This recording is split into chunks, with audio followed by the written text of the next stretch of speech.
বেঁধে দেওয়ার সময়ও কুমিল্লার শাসনগাছা রেললাইনের উপর নির্মাণাধীন ফ্লাইওভারের কাজ শেষ হয়নি। দীর্ঘদিন ধরে নির্মাণ কাজ চলতে থাকায় এর নিচের মূল রাস্তা ও আশেপাশে যান চলাচলে চরম ভোগান্তি দেখা দিয়েছে। যানজটে প্রতিদিনই দুর্ভোগ বাড়ছে নগরবাসীর। ফ্লাইওভার এলাকায় মানুষের আনাগোনা কমে যাওয়ায় আর্থিক ক্ষতির মুখে পড়েছেন ব্যবসায়ীরা। তবে আগামী অক্টোবরের শুরুতে এটি যান চলাচলের জন্য খুলে দেওয়া হবে বলে জানিয়েছে সড়ক ও জনপথ বিভাগ। কুমিল্লা প্রতিনিধি আনোয়ার হোসেনের পাঠানো তথ্যচিত্র নিয়ে ডেস্ক রিপোর্ট।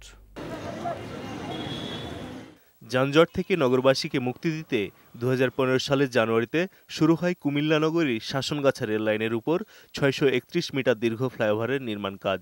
এতে ব্যয় ধরা হয় 51,74,00,000 টাকা। গেল বছরের জুন মাসে কাজ শেষ হওয়ার কথা থাকলেও এখনো পর্যন্ত সব মিলিয়ে 92% কাজ শেষ হয়েছে। প্রকল্প এলাকার মূল সড়ক ও এর আশপাশে খানাখন্দ তৈরি হওয়ায় যান চলাচলে চরম ভোগান্তি হচ্ছে। দুপাশের ফুটপাতও চলাচলের অনুপযোগী হয়ে পড়েছে। গেল 2.5 বছর ধরে এমনই দুর্ভোগ পোহাচ্ছেন নগরবাসী। গাড়ি রোডে চলাতে গাড়ি উল্টে জায়গা, দৈনন্দিন চলাফেরা অনেক কষ্ট হচ্ছে। যাইতে পারি না, প্যাক পানি। নির্মাণ কাজ শুরুর পর ধর্মপুর থেকে শাসনগাছা হয়ে জাগরদিল্লি দিয়ে ঢাকা চট্টগ্রাম 4 লেন সড়কের চলাচলের বিকল্প রাস্তা নির্মাণ করা হয়। তবে প্রকল্প এলাকায় ঠিকমতো যানবাহন চলাচল করতে না পারায় ব্যাহত হচ্ছে ব্যবসা বাণিজ্য। বেশ কটি শপিং মল অনেকটাই ক্রেতা শূন্য থাকায় আর্থিকভাবে ক্ষতির মুখে পড়েছেন ব্যবসায়ীরা। এই ফ্লাইওভার যেদিন থেকে সৃষ্টি হয়েছে সেদিন থেকে আমাদের এই ইস্টার্ন ইকো প্লাজার ব্যবসা দিনের দিন অবনতির দিকে যাচ্ছে। আমাদের ইস্টার্ন ইকো প্লাজা ক্রেতা সাধারণ আসতে পারতেছে না এই রাস্তাঘাট খারাপের জন্য।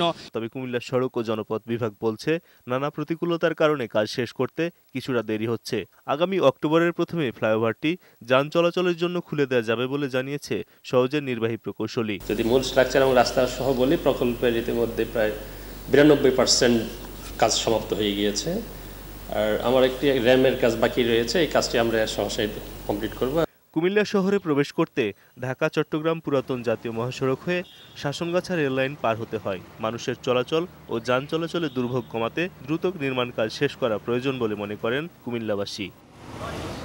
ডেস্ক রিপোর্ট, বৈশাখী সংবাদ।